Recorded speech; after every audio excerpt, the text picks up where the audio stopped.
Today we're doing a dramatic look with products from Chantecaille. I prep the skin using Vital Essence, rubbing upwards to moisturize the skin. Anything left over I use on the neck and the rest of the body. Using Camouflage Stylo under the eyes, around the nose, and on the chin before foundation allows it to come through as a natural highlight. Using Future Skin on the foundation brush, I begin to even out her skin.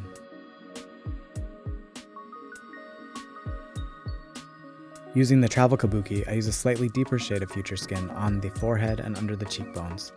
I respect the tones of the skin.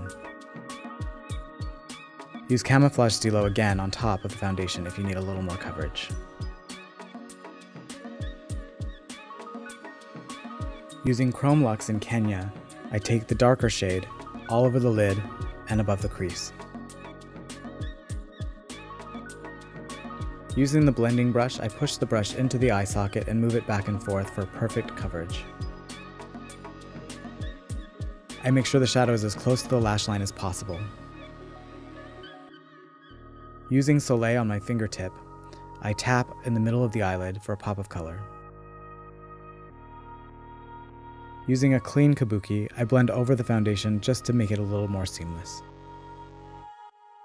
I brush brows up to find their natural shape, and using the waterproof brow definer, I softly extend the tail in soft feathering strokes. I'm using Faux Cils Longest Lash Mascara, working it into the root and combing it through. I like to leave the end with less product for a more feathery look. I brush brows up to find their natural shape, and using the waterproof brow definer, I softly extend the tail in soft feathering strokes. Using lip definer in effect, I line the lip and fill in for extra coverage and drama. I used Elderberry Lip Veil, a rich, deep color, with a brush for extra precision. Monochromatic looks are some of my favorites. This is a dramatic one. Thanks for joining me. See you next time.